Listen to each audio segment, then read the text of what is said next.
ladies and gentlemen? Welcome to another YAOOOO vlog.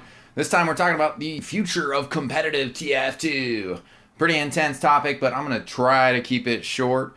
This has certainly been on everybody's minds, and well, there's a lot of things to talk about there. And actually, this is like the fourth time I've reshot this vlog, like with gaps in between, not just different takes.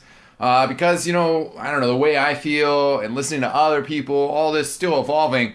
But overall, very positive. I think there's a lot of really good things going on in the works. And I think that 2015 should still be a very good year for TF2. Lang has left the scene, Classic Mix-Up leaving the scene, some other people were kind of up in the air. And losing those people definitely going to be have an impact on us. But I think other people are going to be willing to step up to the plate. And while Lang's decision was tied in with kind of some frustration with Valve and Valve's lack of communication with us, I think that that's an issue that we can still work on and so, take it to a better place. Now, some cool things going on. Archimedes Cup was just announced on TF2Center.com. TF2Center.com. They're continuing to put work in on their formats and what they offer, trying to build up an advanced lobby system. Very cool. And this tournament, sponsored by Scrap.tf, has a $2,000 prize on it, and it's to entice new players into the scene. So that's very cool. Continuing to work with Pro Battle League, we got a lot of really cool things in the works. We're going to be tying up 2015 with our Las Vegas Nerd Year's Eve at the Riviera and SkillCon. And that's going to be an awesome event, kind of short notice, so we weren't able to quite get the crowd that we wanted. But nonetheless, we got some pretty important people there that we're building connections with and, are interested in supporting PBL's efforts. Now, I want to talk about that a little bit more because that certainly ties into, the future of competitive TF2 as well as what XTV has in the works for 2015. Now, in 2014, we started developing this format called Arena Respawn. And as soon as I played it, I was hooked. I was like, this reinvigorates TF2 for me, makes me excited about TF2 again, and makes me enjoy playing TF2.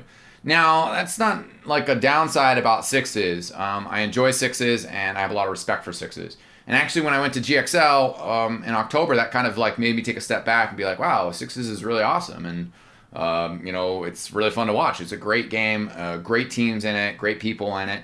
But at the same time, I think that the sixes community still hasn't really responded to the direct feedback that myself and Salamancer received from Valve when we went up and visited a couple years ago. And probably the two key points that boils down to are working with the meta that Valve is implementing into the game. And I think that's a very huge deal. Basically, 6v6 is kind of playing like a version of TF2 that's several years old. We've integrated some of the weapons that were not fully vanilla, where we have gunboats, we have Kritzkrieg. But at the same time, we're not directly connected to the meta. If you look at Counter-Strike or Dota, or League of Legends, or any other game that's really played competitively, you have these patches that come out and change things around. And the Counter-Strike community didn't respond by being like, wow, the CZ750 is crazy strong right now, so we're just going to ban it, They were like, okay, well, now we have to adjust that, And I realized that TF2 is definitely a little bit crazier in terms of some of the weapons that come out. And some people feel they're really gimmicky, some people don't like playing against them. And some people also, in terms of sixes, don't like playing heavy, don't like playing against pyro, these sort of things. And that's why the sixes meta has kind of come out how it is, and that certain things have been restricted, and like the gloves are running urgently are restricted, not because they're like overpowered, but because then that promotes the heavy being run to middle. And the sixes community has made some strides to adjust that in terms of playing with an open whitelist. But some of the feedback from that has been like, well, this isn't really the sixes I love anymore. And, maybe this is going to be closer to what is going on with the Valve meta and the pub game, but this is not really what I enjoy out of this game. And the other aspect that could tie into this, that still, if the sixes community wants to make these strides and these changes that Robin was talking about, the other issue is bringing in some sort of pick or ban format that freshens up each game and brings new strategies to every single match. That was a comment from Robin Walker that kind of got, overplayed or over-exaggerated, where he said that he was bored with sixes. And maybe not exactly that term, but he said, he's seen it all already. And it's no disrespect to the skill that it takes, but Sixes is very repetitive in its current format. It's scouts and soldiers and medic and demo to mid.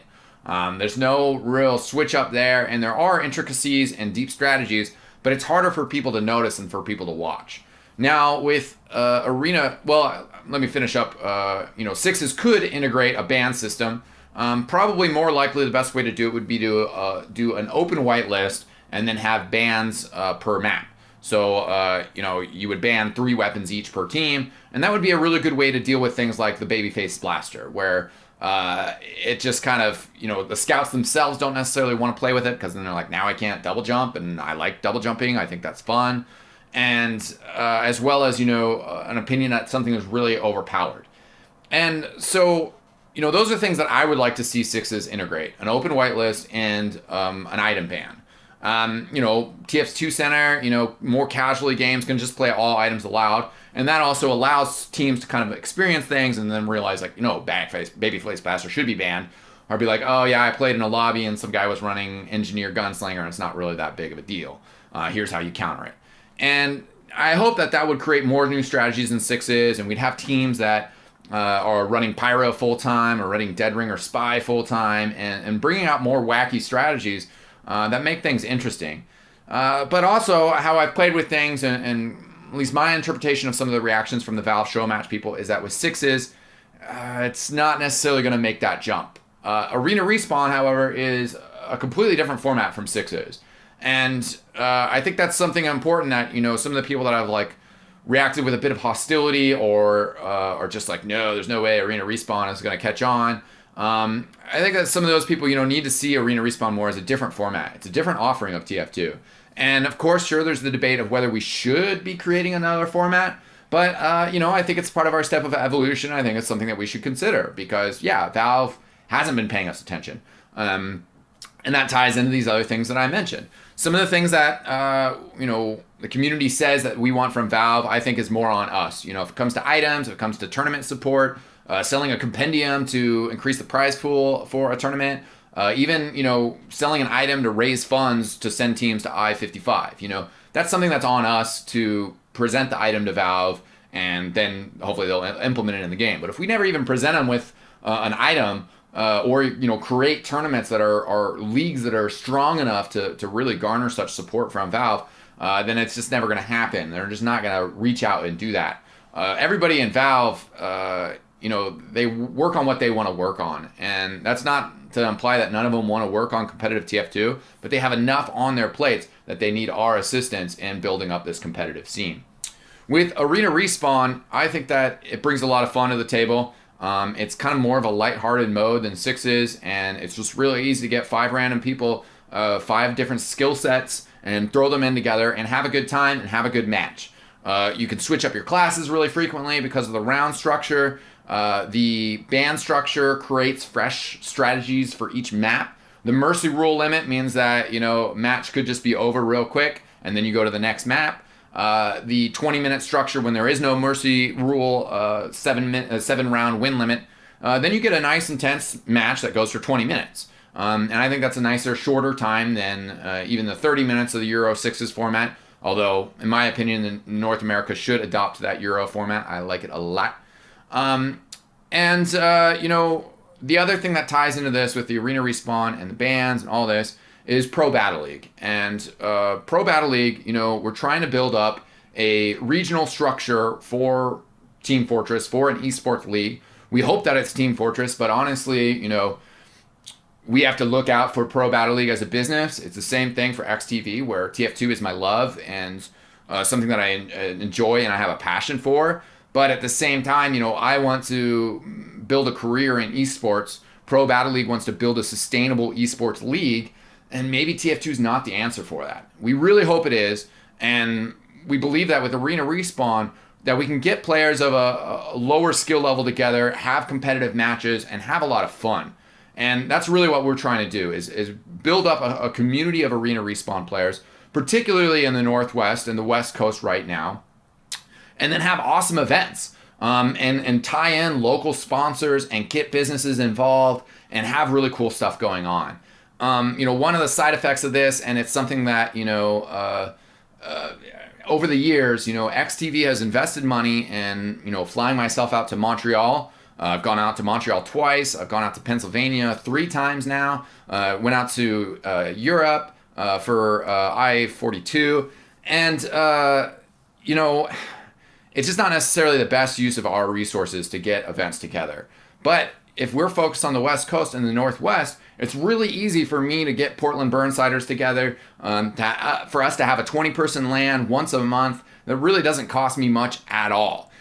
Similarly, we're starting to work with organizations up in Seattle, or we're interested in some other organizations in Oregon that run game rooms. And so for us to get a team from Seattle, a team from Tacoma, a team from Portland, and a team from Eugene together and have them battle it out and have it be this awesome event where each of those teams has their sponsors, has their backers, that's really easy for us to do and to accomplish. And Pro Battle League definitely has very lofty goals of building these kind of smaller level teams, these smaller clubs that are based off of regionalities, based off locality, and then build that up to, hopefully eventually we have enough sponsorship support that we can have pro players that are paid by the Pro Battle League to play TF2 full time and to create a very exciting aspect of competitive entertainment. And that's a big feature as well. I was talking to some players from the Sixes community and talking about, spectating it and what's the interesting aspects of spectating Sixes versus Arena Respawn, or just the goals of creating an exciting format of competitive TF2. And, we think that Arena Respawn brings a really exciting format that Highlander players from pubs can really get into it. Arena Respawn works really well as a pub format. And, in the end, though, as we build up these kind of smaller level teams and the reserve club teams, and if we get to that pro level where we're playing players and we realize that Arena Respawn is not really a deep enough format to really kind of take it to that next level, and if Sixes has continued to grow and continue to do its thing on the side and has implemented an open whitelist and implemented a ban system, then that really does show that, whoa, no, Sixes is a very strong format, very enjoyable. People want to see it, want to watch it, want to play it. And at that time, when we make that jump to the pro level, we might just switch over to Sixes teams and bring in the Sixes format. For Pro Battle League, the Sixes is not, excluded. It's not like blacklisted. It is something that we could integrate in the future. But with Arena Respawn, 5-player teams, and the open whitelist, the bans, we really feel like it's a fun, entertaining format and will help us in our quest to build up a West Coast regional esports league. That, in the future we can take nationally and take to other places. But that's really what our focus is in 2015. And for XTV, and where I put my resources, the future of ESEA is cloudy. I don't really care for ESEA. I don't really want to put my resources in with them and their business model because I don't feel like they've done enough for the community and growing the community as a whole. So focusing on Arena Respawn is where it's going to be at. We're going to continue our UGC coverage on Monday nights because I think that UGC is a great league, free to play. And, if ESEA dies, and then go support UGC Sixes. Even if ESEA survives, go and support UGC Sixes because it's a great stepping stone into being involved in a paid league. But, Pro Battle League, we're just going to be going hard. We'll be having our weekly pugs and getting our game on and just doing everything we can to offer an awesome service to, the viewers, the spectators, and the players. So I think, in summary, the strength of competitive TF2 is still very strong. We still have a good chunk of players, and we're a smaller market than Dota, or we're a smaller market than Counter-Strike. But myself and Pro Battle League do believe that there's something special about TF2 that these other games don't offer. So it's still our passion. It's still what we want to pursue. And I think 2015 is going to be a fantastic year.